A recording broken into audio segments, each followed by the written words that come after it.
To part 4 of the Fringe radio show for the 31st of May. Just having fun here in the studio with Purgatory Pete and the Rose Phantom, and we're going to be talking about some cool... Pardon me? Nothing. They're filming in here and doing all kinds of stuff, and maybe we'll do a music video. I don't know.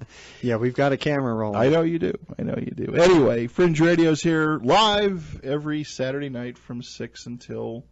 midnight. 6 until 10. Our sponsor, Brace Consulting Group. Give them a call at 801-860-0115 or find them on the web at Brace Group. That's bracegrp.com. Of course, we're always live on the Inception Radio Network. We want to say hello to all of our listeners on Inception Radio. See, the whole gang is in the chat room tonight with all their little comments and questions. A lot of fun, as always. Are any of them sponsors, by chance? No, they're not. They do like your clothes, though, Ted. Oh, they do? Yeah, they do. Some people are commenting about your shirt and your hats. On your website. What's your website? What is it? Give us the URL.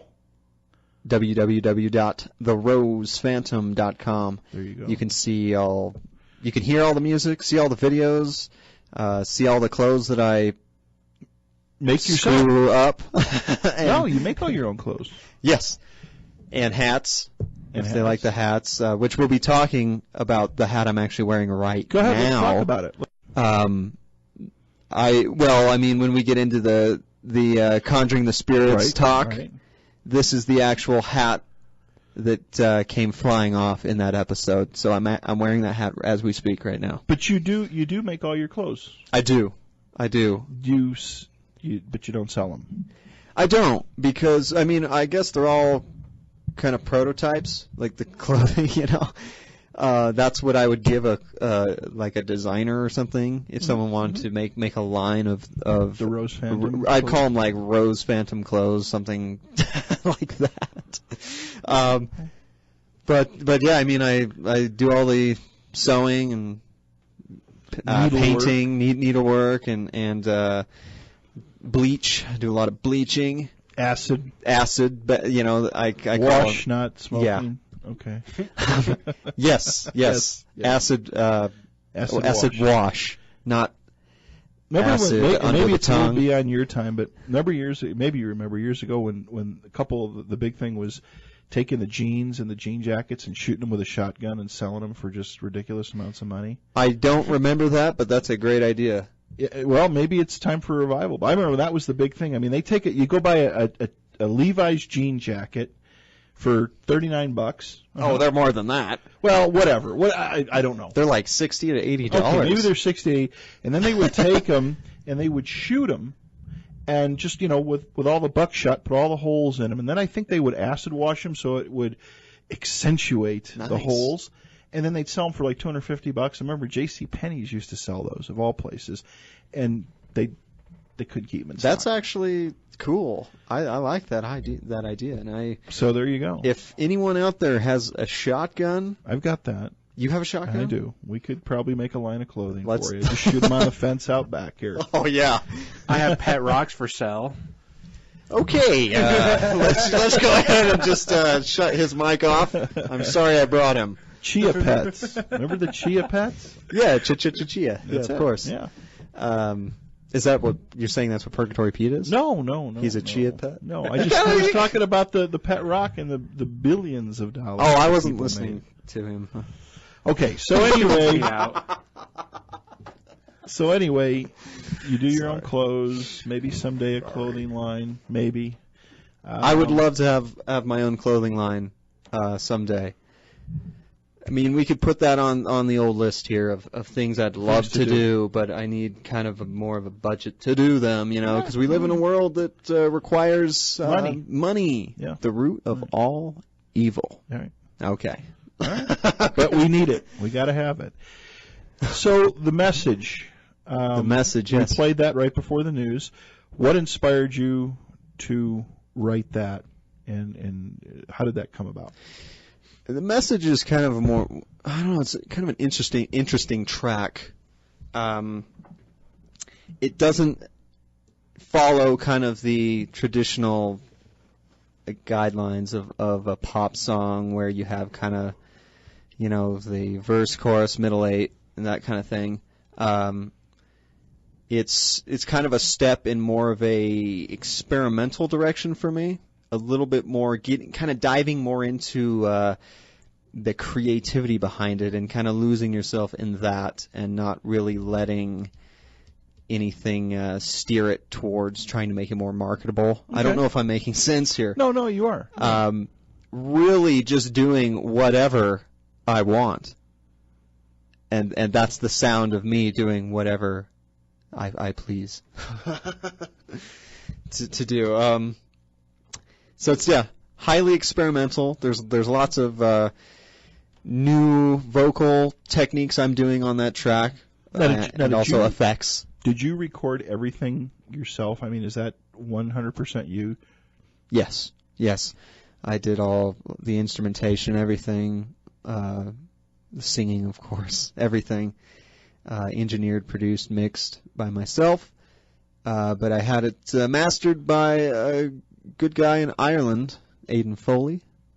He's worked with some big bands in Ireland, U2 being one of them, which is pretty awesome. Dead Can Dance. He's worked with them, so he's known in the mastering world.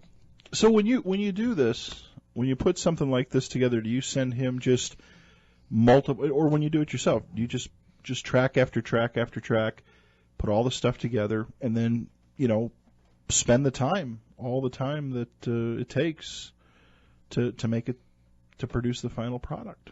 Yeah, you kind of got to know what you want, and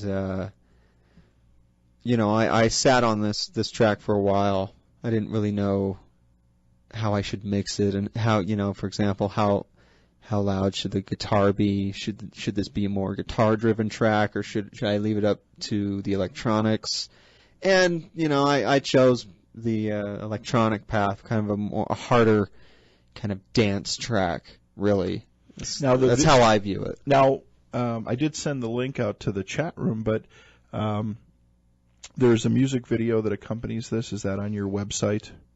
It should be. My webmaster, I don't know if he's put it up yet. He's kind of slow.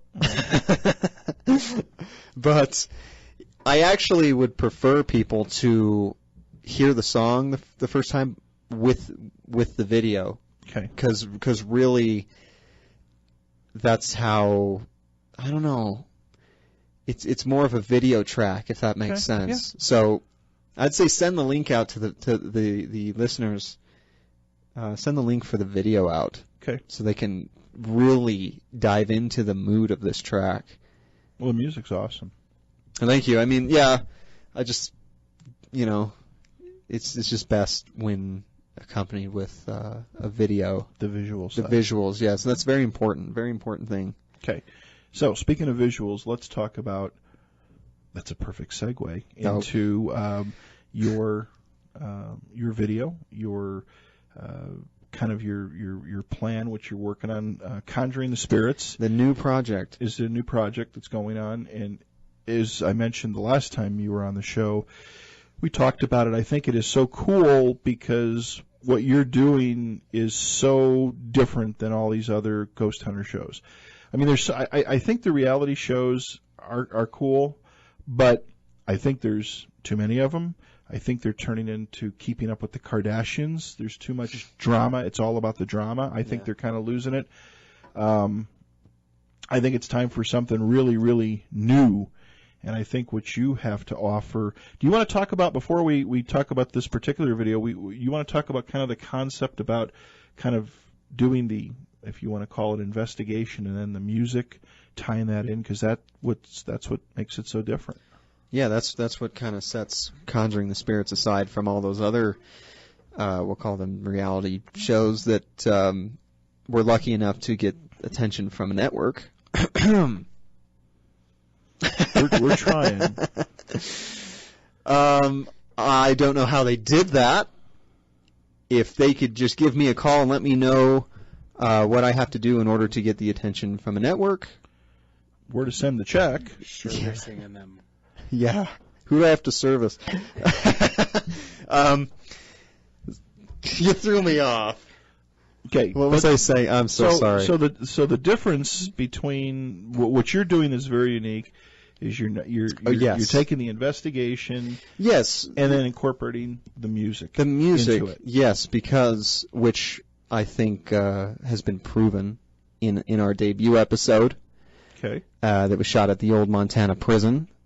Okay. So if people want to check that out, just go to conjuringthespirits.com and it's right there. Just make sure you're watching the debut episode called Conjuring the Spirits, Old Montana Prison. What happened there is I still can't even comprehend exactly what we captured it on film. It's hard to believe, but I think that we've proven here that music has the power to conjure spirits and kind of it's just crazy. What happens in this episode is just the world needs to see it. This is a big deal in the paranormal world here, and I'm just kind of struggling with getting the right exposure on this episode because what we've captured here is I want to say it's groundbreaking. If I can say that. Yeah. No, you can't. And I will be honest with you. I haven't watched the entire episode. No, come on. But I have watched bits and pieces of it, and it's an hour and 3 minutes long, and this is done. And I don't know if old Perg over here did you do all the video editing on this, or was it a collaboration? I just reviewed it as he edited it. Yeah, the editing on this episode, it took me a month of meticulous editing. Well, I'll tell you, for the listeners that are listening, go check out the video because this is on par with a Ghost Adventures. You think so? Oh, without a doubt. Well, yeah. And I've seen plenty of these. I mean, this could be. I mean, you think it stands up? Yeah, I think it does. I do too. Well, no, that's good. I mean, that's the thing. I mean, if you say, yeah, I made this thing, I busted my ass, and it sucks. Well, I mean, you believe in what you do, and that's what makes you you. But it is. It's on par with a Ghost Adventure. And I've seen a lot of these videos. I've got tons of them sent to me. And it's enjoyable to watch. It does not get boring by any means. I told you I'd do anything I can in my power to help you out with the little bit of knowledge I've got in this business to try to just at least send you in the right direction because somebody needs to see this. Yeah, it needs to be seen. Like I said, I feel what happened here with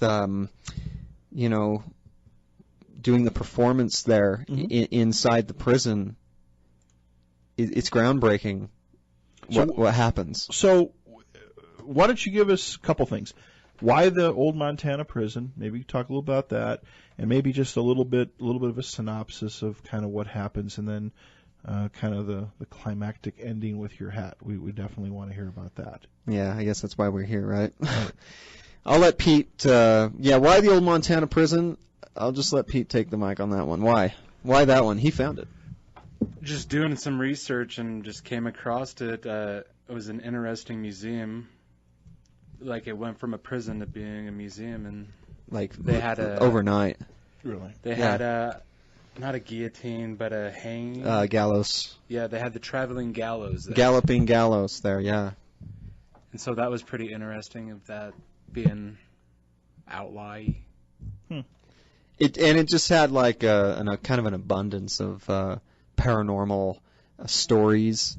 So, because I was wondering, it's an old prison, but is it haunted? Is it really haunted? And so and we have in the video in the episode, there's some stories that are shared,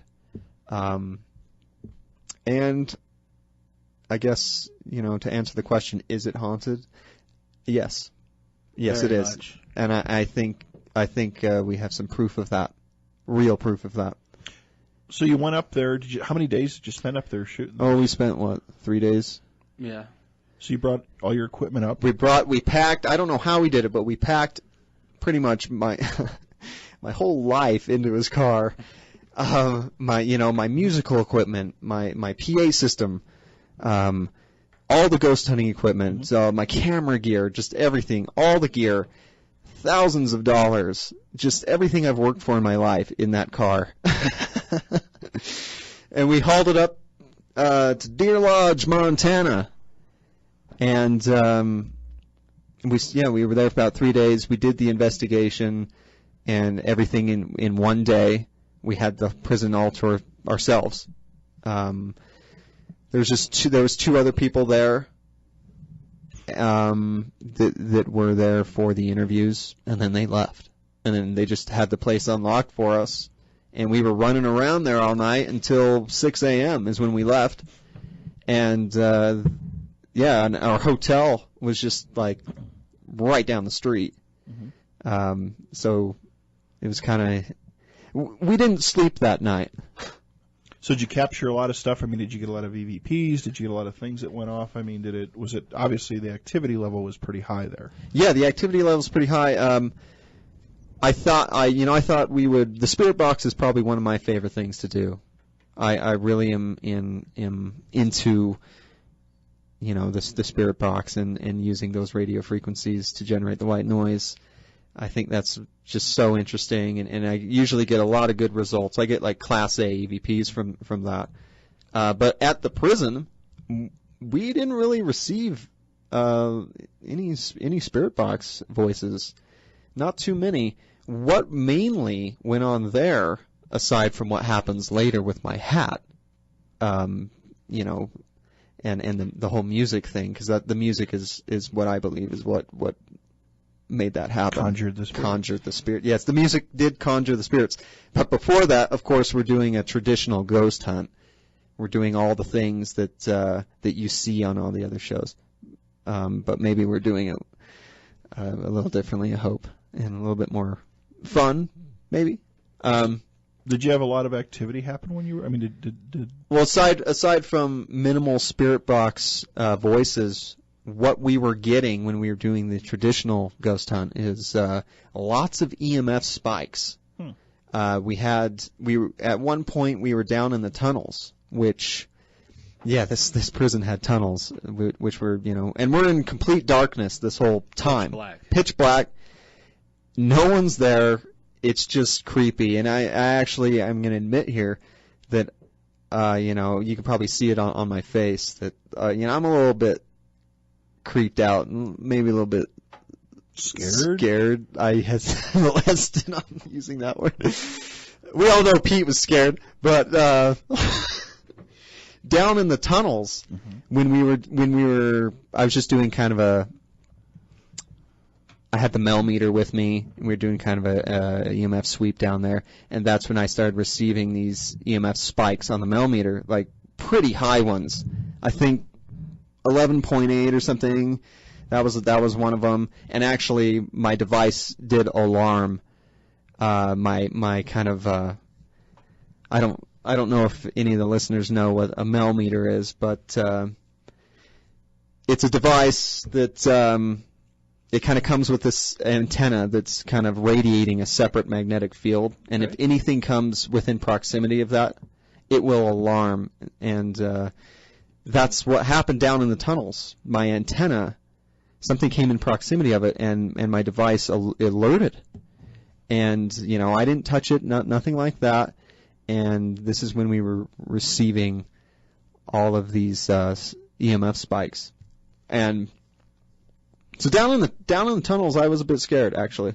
It wasn't a good feeling. It wasn't, not, but it's kind of funny because I was a little bit, I was shaking and stuff. It was intense.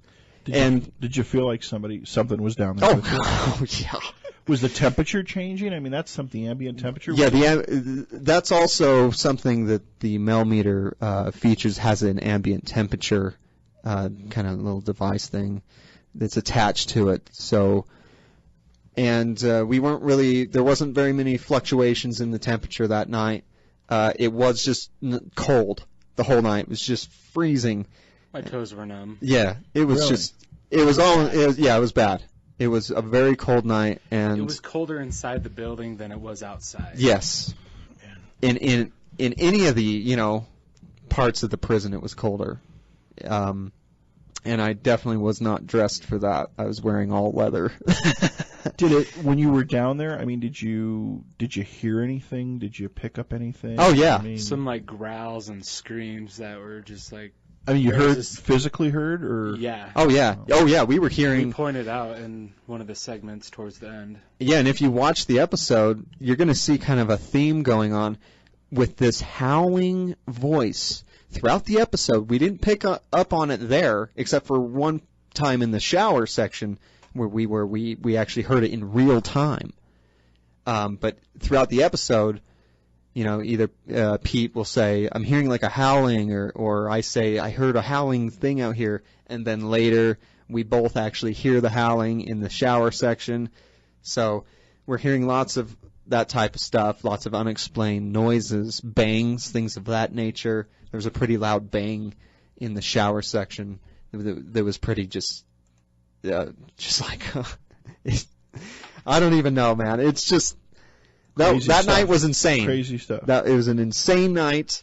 It's funny because what I realized is kind of what I was going to say earlier is, for example, when we're down in the tunnels, and you can even maybe see it on my expression on my face, is I'm a little bit, scared, whatever. Just, it's a different kind of scared. Yeah. Just a little Yeah. bit like, and you would think that would last all night, but it didn't. Once we started got the music side of things going, my whole perception changed that night.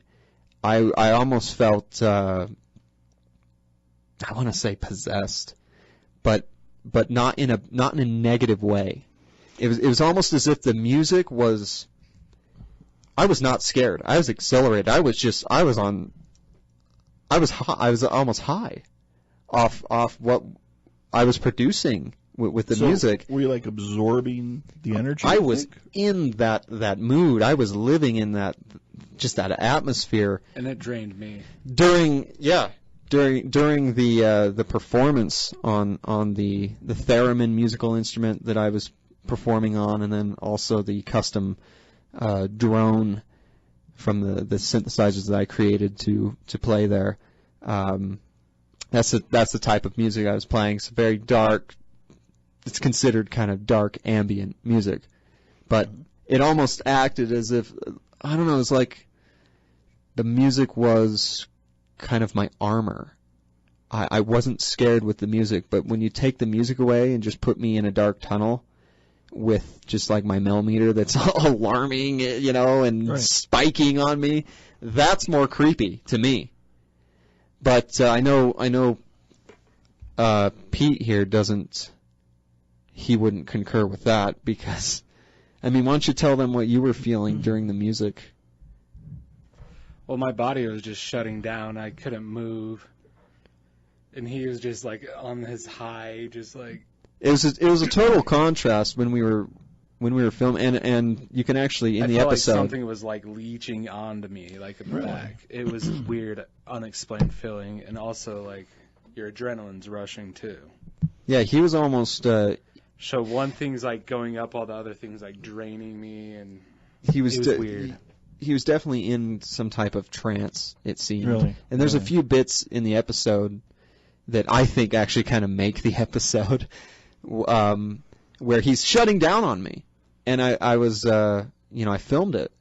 I was trying not to let him know I was filming, but I kind of filmed him shutting down on me. He's just kind of, almost like he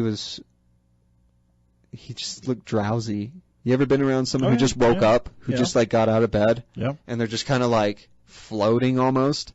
Yeah. That's what was happening to this guy. And it was just in total contrast to what I was feeling. But up to that point, you were fine. Yeah. Yeah. Because I would assume your adrenaline had to be running pretty high, being scared. I mean, when you're nervous or scared, obviously, Yeah, yeah, and I guess it was more of a nervous. I like that word, over scared. Before the music, it's more of a nervous. During the music, for me, it was just incredible. That's a mood that I want to live in. That's kind of what I'm chasing here. That's the whole point of this, is to understand exactly what music can do in an environment like that, and the kind of music that we're playing. Now my question is, the music that you played, did you have it all ready to go, or was it kind of, you kind of knew what you wanted to do, but you got there, you got caught up in the moment, if you will, the place kind of spoke to you, if you will? Is that how you made the music, or did you have something pre-done, or, I mean? So what I have here, and you can see it in the episode, I've got my my main keyboard here, and I've got my laptop mixer, and then I have my theremin instrument, which I play through a delay pedal and amplifier. And I custom made the drone that is happening underneath the theremin when I'm performing on the theremin. Okay. There's kind of this drone going. That was made custom for that night. And that was a mix of, I created that on location and also had a little bit of that pre-recorded. So I was kind of adding to it with my keyboard at the location to make it even more ominous. Now that's in the video too, right? Is that now? What, ominous? The word ominous? No. You're ominous. Yeah, it gets said a lot, that word. There you go. The music that you made in there, the video that you made, that's in Conjuring the Spirits. People can hear that. Oh yeah, it's. Are you going to? It's the last 15 minutes of the episode. Are you going to take that and put that into like an album, or put that? Are you going to make a single out of that? I've had a lot of people ask me that question. What am I going to do with this music? And actually, throughout the entire episode, the music that you hear going on in the background, just during like the interviews and stuff, just music that kind of sets the tone. That was also created by me, and I kind of have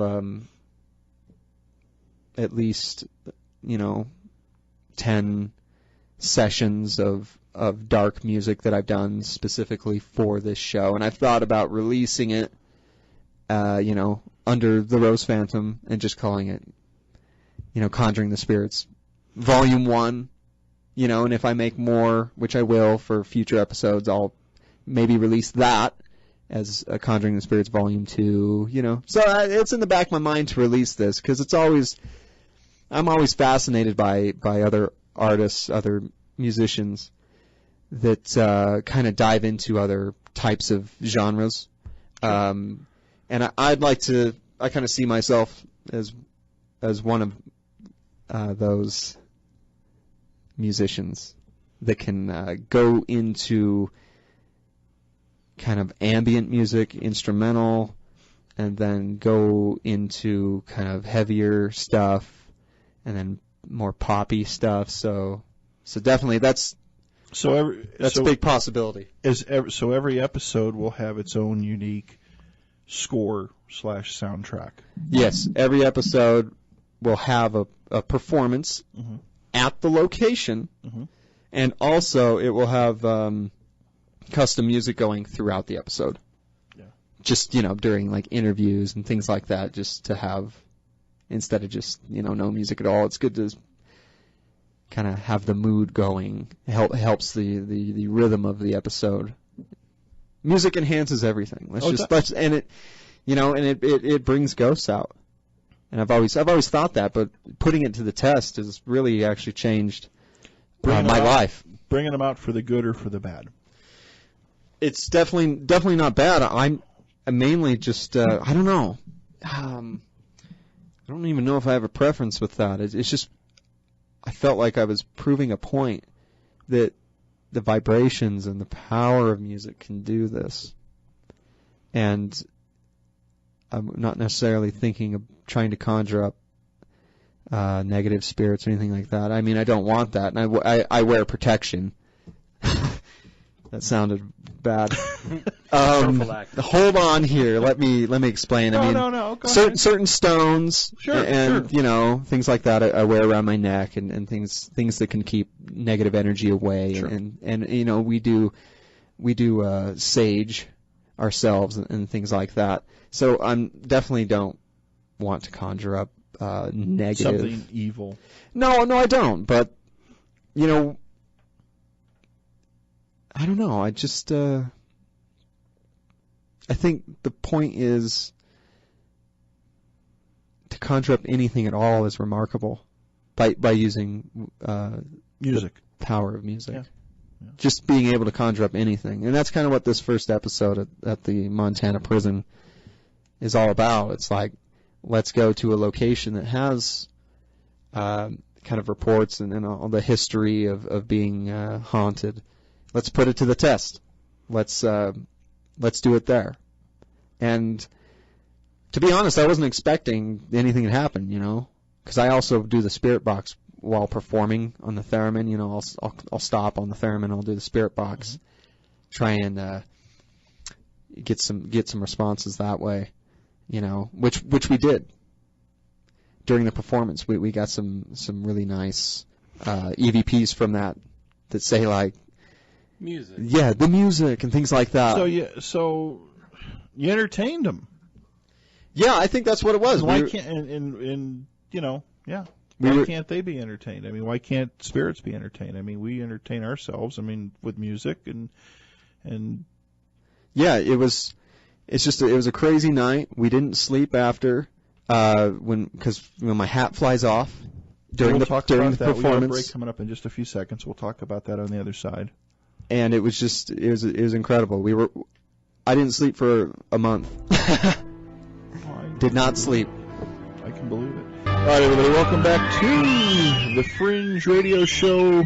Our guest tonight in studio, Purgatory Pete, Ted Newsom, the Rose Phantom. We're talking about conjuring the spirits and his music and all the fun stuff that goes with this. And it sounds like you had an adventure in Montana. Oh yeah, to say the least, really. And people that are listening again, just we could put a link on our Facebook page. I think it's on there already. But if you go to YouTube and just put in, actually, if you put in Old Montana Prison, you'll find it. It comes right up.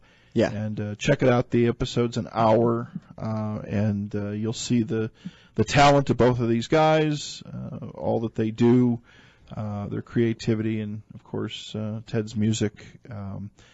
So the hat. So obviously you're down in the tunnels. Purgatory Pete's power module's draining really quick. Yeah. You're scared. The temperature's all over. Everything. All the gauges are ringing off and stuff like that. Obviously, there's something there. You're playing music. It's calming the spirits within. We're conjuring them, and then or pissing them off. Or pissing them off. Let's talk about the hat thing. What happened? So what happens there? Well, I hate to give it away, but I know there's a lot of people who haven't seen it yet, so I kind of have to give it away. But during the end of the night, and if I remember correctly, because we didn't have our cell phones on or anything like that. When we're doing a investigation, cell phones are kind of a no-no. They can kind of interfere with EMF detectors and things like that. So cell phones are put away, left in the car, something like that. So I had no idea what time it was, except for at one point I remember that it was past midnight. So when I do the calculations in my head, during the performance it was about 3 o'clock or so, 3:30 when my hat flies off at night. For no reason at all. 3:30 a.m. No, well, I like to think it was because of what I was doing that made that happen. I didn't get to see it. I was told to go by myself. He talked me into going by myself. And I actually think, yes, I did.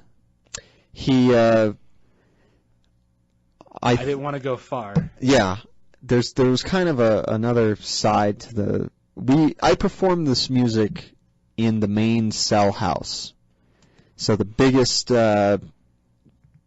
part of the prison. Mm-hmm. Okay, it went up 3 tiers. It was huge. There was another side to it, and I wanted Purgatory Pete to go on the other side because the music was kind of echoing throughout this whole building. Right. So it's like go over there, and you have to remember this is pitch black. I can't see anything. Purgatory Pete has the night vision camera, so he can just look at his LCD screen if he needs to see where he's going. Right. But I just sent him over on the other side, which I think was a good move, actually. I think if I hadn't have done that. I didn't think so. At the time you didn't, but think about if you didn't do that. Maybe. After it was all like we left, I felt better. Yeah, maybe my hat wouldn't have come off. I think, and I've also, kind of believed that spirits could be more intimidated by larger groups. So when you're doing an investigation, it's good to have a very kind of a small number of people. And in our case, I think it's great. It's just the 2 of us, just 2 guys. There's not like 10 people, and Right. Lead investigator, and give me a break, pal. You know what I'm saying? Jeez, spirits, that could be intimidating. And it takes so much energy for a spirit to manifest. So I definitely think sending Pete over on the other side of the cell block was a smart move, or was what made my hat come off. Did you feel like something grabbed it and threw it? Oh, I just, man, I go over it in my mind so many times on how this could have happened, and it was just as if, I'm wearing that same hat right now, so it's just as if I were to yank it off, right, and just throw it off my head. It just got yanked off, and that was during my kind of crazy theremin. I was really getting into it. I was like into the performance, I was working the theremin instrument. And I was just losing myself in it. And I could feel moments before the hat came off. It was almost like, when you're going to sneeze? Yeah. And you kind of, this is a weird analogy. But you kind of feel that you're going to sneeze. And it's like, here it comes. It's very, why are you laughing? Stop it! It was kind of like that. I could feel something was going to happen. Mm-hmm. Just moments before my hat came off. And then, bam. All of a sudden my head goes cold. It all happened so fast. It was kind of like a car accident. And then you also depersonalize, like you do during a car accident. It's like a safety mechanism that your brain does. So you can get out of the situation, You did run towards me, screaming for me. Yeah, no, I did. It took me right out. It's like all of a sudden my head goes cold. I look down. I see the hat. My hat's on the ground. Mm-hmm. Purgatory Pete is nowhere in sight. So my first reaction was, find him. Where's Ryan? That's his real name, everyone. Ryan. Oh. Well, I say it a lot in the episode. I'm not going to call you Purgatory Pete. It was just me and you doing an investigation. Purgatory Pete, we're getting a spike and EMS. I'm not going to do that. I'm going to say, Ryan, get over here. So when I did go running after, trying to find him, I'm like, I was, serious. I'm not going to be like, Purgatory Pete. No, it's like, Ryan, something just happened, man. You got to get over here. Right. So I ran to go find him to see where he was, and it's like, there's a lot of emotions going on, a lot of mixed things going on. It's like I was excited. It's like, hey, my hat just flew off. Just come here. I almost didn't know how to act, or what to say, or what to do for that matter. I did not. I was almost just frozen, and that's kind of how the night continued on. I mean, the episode just kind of ends after that. A lot of people ask me, well, what'd you do after? pretty much I was in that state of mind for a couple weeks. Just kind of, we just kind of packed up and left. Excitement was keeping me awake at night. Yeah, you're excited, but you're also like a little scared. You're a little scared. Yeah. You're a little like your mind has been blown a little bit. It's almost adrenaline's. Yeah, your adrenaline. You cooking. You know that you have gold. You've captured something that is just outstanding and can change the paranormal world forever, I think. So you're looking to do another one of these soon? Oh yeah. We're planning August. Yeah, we're kind of raise money for ourselves. Now, yes, you have to remember here this Conjuring the Spirits and everything we're doing. This is all self-financed. Oh, sure. This is right out of my wallet here. I don't have a silver spoon in my mouth, anything like that. Right. The whole Montana thing, that's thousands of dollars out of both of our wallets. This is what we're working to do. So to do another episode, which I am eager to get back in to a location and kind of see if we can get some more activity. Before that, though, we need to kind of get the funds together, or get a sponsor, perhaps, or because I think what we're doing deserves the right funds and exposure. I agree. So yes, the market is so flooded, but what you've got is so unique. That's what's cool about it, and I don't think you have to worry about anybody stealing your ideas, because your music is your music. I mean, someone go out and say, hey, I'm going to do a ghost hunting show and I'm going to do a music video. Oh, well, what are you going to do? Turn on a tape player and let it play? I mean, you're there performing. Oh yeah, I am on location. You're on location. That's what's so unique about it. So hopefully, wish you the best, and whatever I can do to help you. We've done hundreds and hundreds of these shows, and we've had the opportunity to meet hundreds and hundreds of people.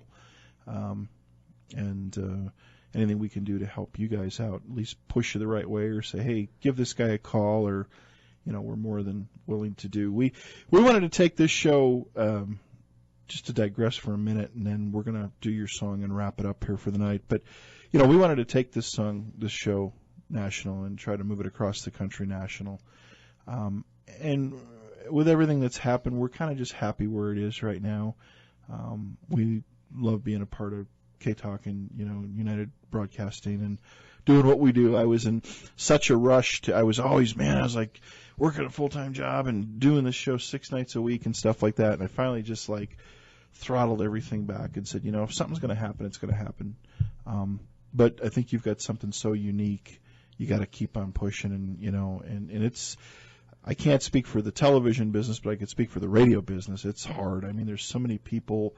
You got to be dedicated to doing what you're doing, which you are, as we are, as I am, as both Carol and I are with this. Because, like you said, you had to pull money out of your pocket. You had to take time off of work. I mean, it's a passion, and I think it will. I think it will pay off for you. It's an adventure. Yeah. Well, we're gonna wrap up with the message. It's been an honor to have you both here tonight, and get you back on again. And again, conjuringthespirits.com is the website, therosephantom.com, and purgatorypete.com. Guys, again, thanks for giving up your Saturday night and being here. Always a pleasure being on. Awesome. We'll get you back on again, and let's get episode 2 in the can. Let's get the funds. Let's get the funds first. $1,000.